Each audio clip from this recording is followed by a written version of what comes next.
Bonjour à tous, je suis Céline Matrulot, nutrithérapeute fonctionnelle, et aujourd'hui nous allons parler d'un sujet qui touche un adulte sur trois, les problématiques de sommeil.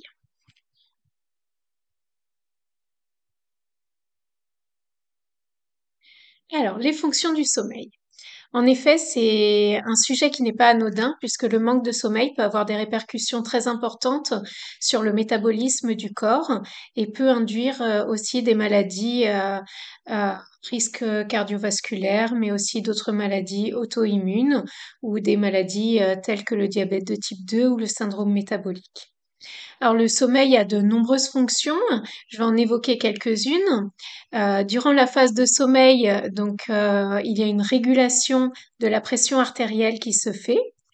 Il a un impact aussi sur les capacités de mémoire et les capacités cognitives.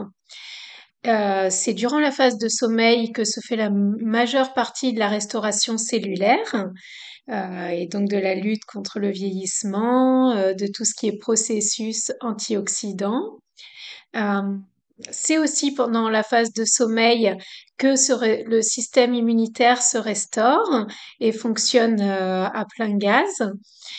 Euh, Avoir un sommeil équilibré et en bonne proportion permet également d'avoir une stabilité émotionnelle et calme aussi les envies de sucre puisque lorsqu'on a un sommeil de qualité, la leptine et la glycémie ainsi que l'insuline sont correctement régulées.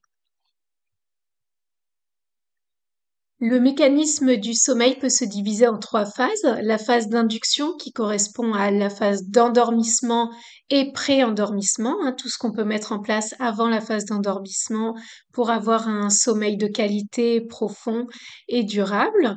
La phase de maintenance, donc là c'est pendant toute la période de sommeil. Est-ce qu'on a des réveils répétés? Est-ce qu'on a des réveils avec insomnie? Donc difficulté de rendormissement ensuite. Est-ce qu'on a de l'apnée du sommeil également? Des ronflements, des douleurs qui empêchent de dormir sans avoir de réveil régulier. Et la dernière phase du sommeil est la phase de réveil.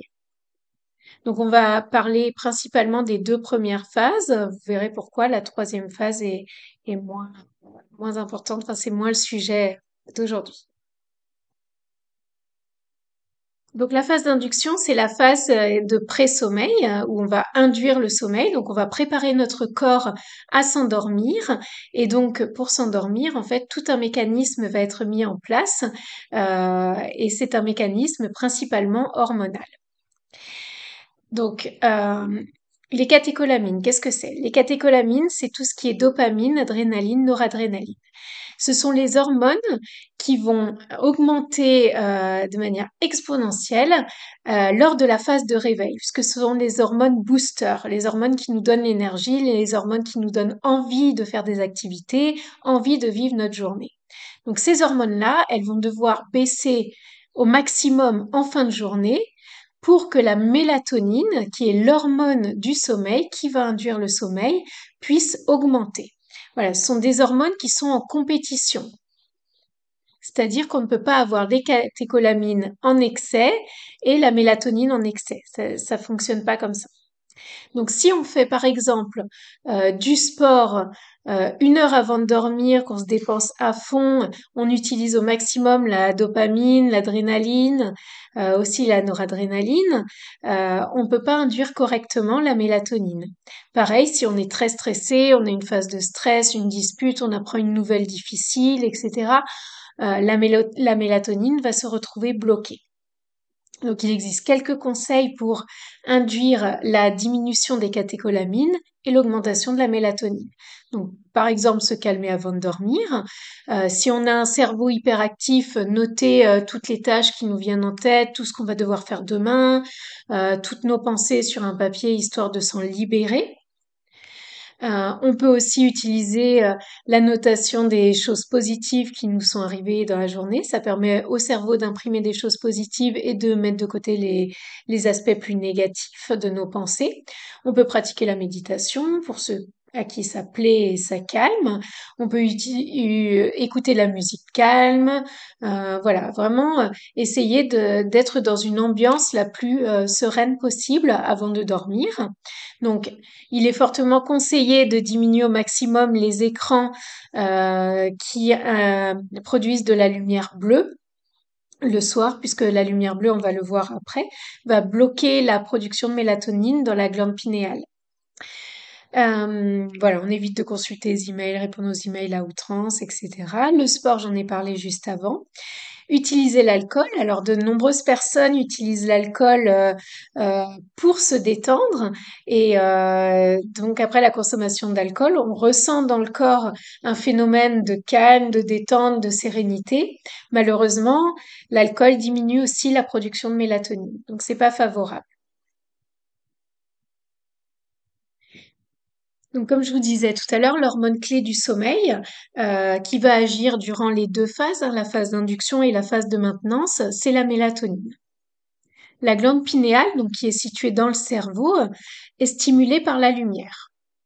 Donc, si nous observons donc avec nos yeux de la lumière, ça va bloquer la production de mélatonine. Bloquer c'est un grand mot, mais ça va pas la stimuler en excès. Donc, en l'absence de lumière, une plus forte production de mélatonine. Donc la mélatonine va commencer à être produite avec un premier pic entre 19 et 20 heures et elle va être croissante jusqu'à 2 heures du matin. Puis elle va décroître progressivement, euh, parallèlement avec une production croissante de cortisol qui va prendre le relais vers 6 heures du matin.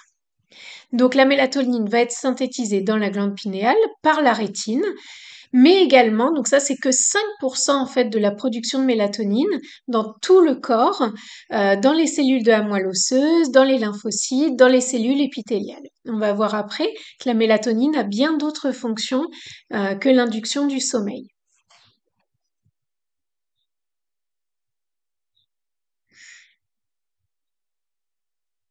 Donc l'hormone clé, la mélatonine. Donc, lorsqu'on a un déficit de production de mélatonine, on le constate tout de suite puisqu'on va avoir des problèmes soit d'endormissement, soit d'insomnie, soit un, un sommeil court, non récupérateur. Et donc, les complications dues à l'insomnie peuvent être importantes, dont par exemple l'hypertension artérielle, va induire des risques de maladies cardiovasculaires, des risques de diabète de type 2, on va en parler tout à l'heure. Il y a un chiffre très éloquent, hein.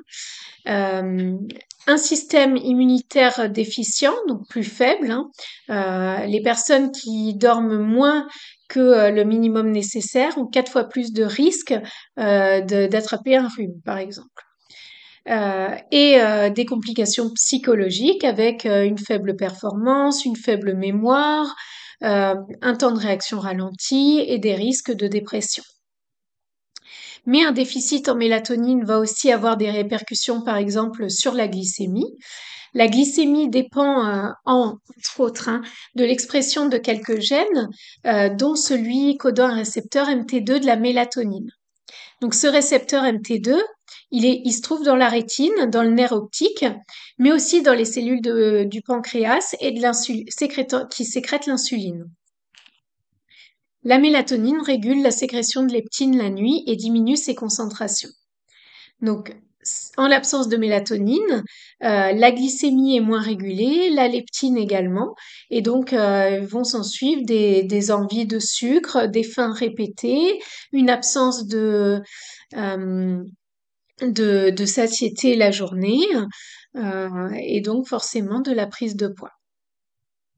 Mais la mélatonine, elle agit également comme un antioxydant et elle est impliquée dans le système de protection cellulaire des organismes. Donc sans mélatonine, moins d'antioxydants, donc plus de radicaux libres dans le corps, d'inflammation, de vieillissement cellulaire.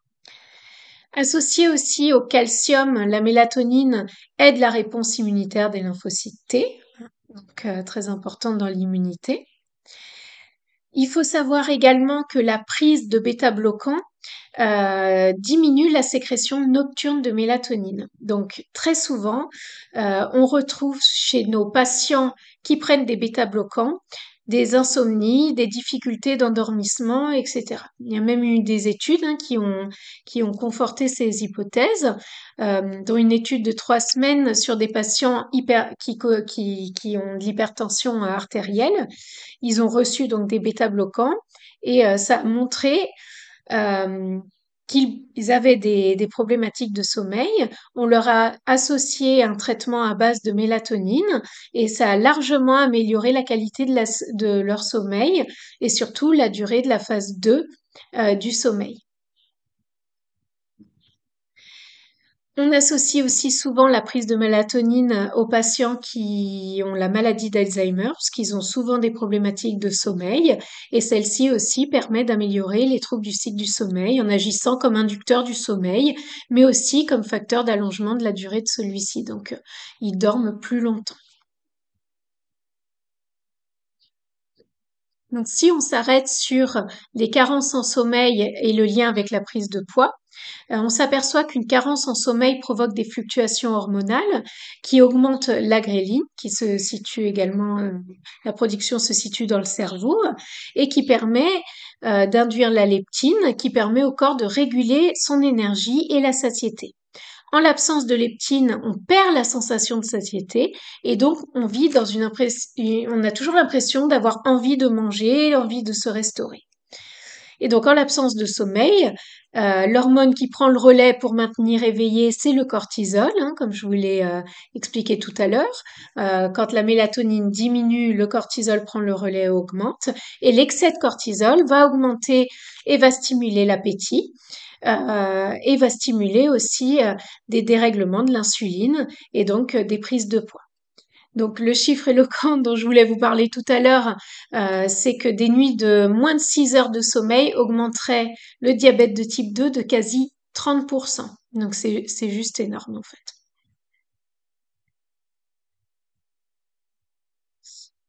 Alors le lien entre la mélatonine et le syndrome métabolique, donc on rejoint un peu la diapo précédente en allant un petit peu plus loin. Puisque le syndrome métabolique, euh, c'est un syndrome qui relie trois des deux critères, pardon, deux des trois critères qui est l'hypertension artérielle, un tour de taille élevé, un IMC élevé chez nos patients. Et donc, il est à risque très important de développer des maladies cardiovasculaires. Donc, on sait par exemple que les patients qui souffrent de surpoids ont souvent un syndrome d'apnée du sommeil associé. Donc, les syndromes d'apnée du sommeil vont se caractériser par des épisodes répétés d'obstruction des voies aériennes et donc avec un sommeil paradoxal très difficile, de nombreux réveils, des hypoxémies intermittentes et voilà, de nombreuses fragmentations du sommeil. Donc ces altérations vont augmenter les réponses du système nerveux autonome et de l'axe corticotrope avec des taux élevés de catécholamine et de cortisol. Et c'est ce qu'on ne veut pas en fait. Si les catécholamines et le cortisol augmentent, la mélatonine diminue. Donc le sommeil est extrêmement mauvais. Donc ces hormones contre-régulatrices vont favoriser la glycogénolyse, la gluconéogénèse hépatique, la lipolyse du tissu adipeux blanc et donc stimuler aussi la sécrétion de glucagon. Et tous ces critères-là vont favoriser l'obésité, la prise de poids, le diabète, les dyslipidémies et le syndrome métabolique. Et donc, si on peut finir sur ce schéma, c'est un cercle vicieux puisque l'obésité et le surpoids vont ensuite favoriser les troubles du sommeil ou alors les apnées du sommeil et donc des périodes d'éveil prolongées, des sommeils séquencés et induire de nouveau toutes les hormones qu'on ne veut pas pour favoriser le sommeil.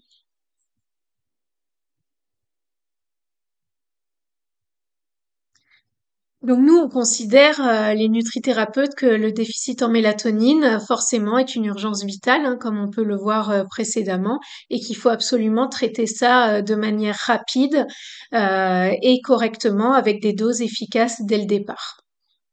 Voilà. Il faut savoir aussi que les déficits en mélatonine chroniques, donc sur de longues périodes, vont provoquer des neurodégénérescences, hein, telles que Alzheimer, Parkinson, etc.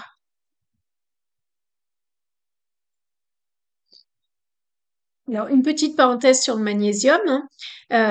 On est quasiment tous carencés en magnésium par le stress quotidien qui évacue le magnésium de manière excédentaire, par notre qualité de vie, notre qualité d'alimentation, etc. Et donc, le magnésium va aider à la production de la mélatonine, va aider aussi à la production d'énergie. Donc, c'est un nutriment qui est quasiment nécessaire et vital pour le corps actuellement, à prendre 2 fois par jour. Donc, vous pouvez constater ses bienfaits, hein. Il régule le sommeil, il améliore la santé osseuse, réduit la fatigue, le stress, améliore la concentration, régule la pression artérielle. Vous pouvez avoir les signes de carence, hein, fatigue dès le réveil, de l'anxiété permanente ou des sautes d'humeur, des faiblesses, des pertes de mémoire, des difficultés cognitives, les paupières qui sautent souvent, hein, c'est associé au magnésium, à la fatigue, des gènes musculaires, les jambes sans repos par exemple, mais aussi des crampes, etc. Donc il faut savoir, voilà, comme je vous disais, on est quasiment tous carencés. Donc là, c'est des chiffres, même j'imagine de la fourchette basse, hein, 77%, donc quasiment 8 femmes sur 10 sont carencées en magnésium et 75% des hommes. Ceci peut s'expliquer par différents critères. Une alimentation plus faible en magnésium, des déséquilibres intestinaux qui, euh, qui sont défavorables à l'absorption intestinale des nutriments et micronutriments, la prise de certains médicaments qui bloquent l'efficacité du magnésium, les abus d'alcool et le stress chronique. Donc là, vous avez un tableau des différentes formes de magnésium qui existent sur le marché. Les critères dont il faut tenir compte dans l'achat et la prise de magnésium, c'est la biodisponibilité qui doit être très élevée et surtout l'assimilation. Une très bonne biodisponibilité avec une très faible euh, assimilation telle que le lactate de magnésium ne va pas forcément être un bon magnésium à prendre. Donc, il faut favoriser la biodisponibilité élevée, l'assimilation élevée. Donc, par exemple, le bisglycinate de magnésium, le citrate de magnésium également. Voilà. Euh, Ces prises de compléments alimentaires, je vous recommande de les associer à des consultations nutritionnelles puisqu'il faut les adapter en fonction de vos conditions physiques, vos besoins et éventuellement faire des biologies de contrôle. Alors, comment favoriser la production de mélatonine pour aider à cette phase d'induction de sommeil? Il faut déjà travailler sur l'alimentation. Alors, c'est pas que l'alimentation le soir, c'est aussi l'alimentation du matin. Il faut favoriser une alimentation du matin riche en protéines pour favoriser la production de tyrosine, qui ensuite va permettre le soir avec des repas plus glucidiques, complets, accompagnés d'une portion de légumes proportionnellement plus importante, euh, vont favoriser la production de tryptophane qui induira la sérotonine qui est précurseur de la mélatonine. Voilà. Donc, à retenir dans l'alimentation deux choses, euh, enfin trois choses. Le matin, déjeuner protéiné. Le soir, plutôt des légumes légers, des céréales complètes. Et surtout, essayer de dîner 2 heures avant d'aller se coucher de manière à ce que la digestion ne bloque pas euh, le sommeil. Le sport, donc on en a parlé tout à l'heure, au maximum à 18 heures. Les écrans, les limiter au maximum également. Favoriser la lecture, pratique d'activités de détente. Euh, voilà, la sérénité, hein. Donc, on oublie toutes les informations, les discussions stressantes. On favorise l'écriture, la détente, des activités calmes. La température également, hein, donc il faut pas être dans un environnement trop chauffé. 19-21 degrés suffit dans les pièces où on va dormir, mais aussi dans les pièces où on va rester avant de dormir. on diminue ou on arrête l'alcool avant de dormir également. Donc j'ai établi des fiches conseils que je remets à mes patients pour leur expliquer les indications qui favorisent le sommeil au maximum. Concernant la maintenance, donc la maintenance du sommeil, c'est la période après l'endormissement jusqu'au réveil. Donc il faut favoriser une période de maintenance avec le moins de réveil possible, le moins de difficultés possibles de réendormissement après les réveils également. Donc là, pareil, les conseils vont être semblables, mais importants. Si par exemple on se réveille, on essaye de ne pas allumer, parce que si on allume la lumière, forcément, on active la glande pinéale et donc on active la diminution de sécrétion de mélatonine. Prendre une douche froide, sauf pour les hypothyroïdiens avant de dormir, va favoriser les phases de maintenance du sommeil, puisque le corps ne sera pas trop chaud, il sera à une température minimale, et ça favorise un sommeil de qualité. La température de la pièce où l'on dort également, 19-21 degrés, hein, de manière à pas activer le mécanisme du corps de refroidissement. Bien s'hydrater avant de dormir, il est très important de bien boire avant de dormir. Favoriser la méthylation. Si je méthyle mal, je dors mal. Comme je vous l'ai dit juste avant, le tryptophane est la brique pour fabriquer la mélatonine. Si on mange des protéines et des acides aminés tels que la leucine, la tyrosine et la valine le soir, qui sont dans les œufs, les viandes, les poissons, etc., euh, ils vont rentrer en compétition avec le tryptophane et donc réduire la production de mélatonine et donc empêcher de dormir correctement. Donc pour favoriser cette méthylation, on peut consommer des aliments riches en vitamines B6, B12, B9. Euh, et on évite de manger voilà, dans les 2 heures avant de dormir. Il est important également de soigner les inflammations qui causent les réveils, puisque de nombreux patients viennent pour des réveils nocturnes, des difficultés de sommeil, de la fatigue, etc., mais qui sont causés par des douleurs et des inflammations. Donc ça n'a rien à voir avec la production de mélatonine, c'est vraiment ces inflammations qui vont créer des réveils et empêcher l'endormissement. Donc il faut soigner ces inflammations. Et donc pour terminer, on va passer à la phase 3 du sommeil qui est la phase de réveil. Euh, donc c'est pas une phase sur laquelle on peut s'étendre puisque les réveils précoces vont toucher, on va dire, trois sortes de personnes. Donc les personnes âgées principalement. Donc là on peut rien faire spécifiquement. Les nourrissons et les enfants, hein, ce qui est normal puisqu'ils dorment sur de plus courtes périodes, mais plus de fois dans la journée. Et les personnes qui ont un cortisol élevé et donc qui va diminuer la mélatonine. Le cortisol va s'élever fortement et rapidement en début, en fin de nuit, hein, à partir de 4-5 heures. Et ces patients-là vont se réveiller et n'arrivant plus à s'endormir. Donc là, par contre, il y a un travail à faire sur la production de cortisol et sur la phase de maintenance du sommeil. Voilà, je vous remercie pour cette écoute. Vous n'hésitez pas à consulter mon site hein, www.ceinmatrulo.com. N'hésitez pas à m'écrire si besoin. Je suis nutrithérapeute spécialisée dans le SOPK et la prise en charge de la fertilité ainsi que du surpoids et de l'obésité pédiatrique.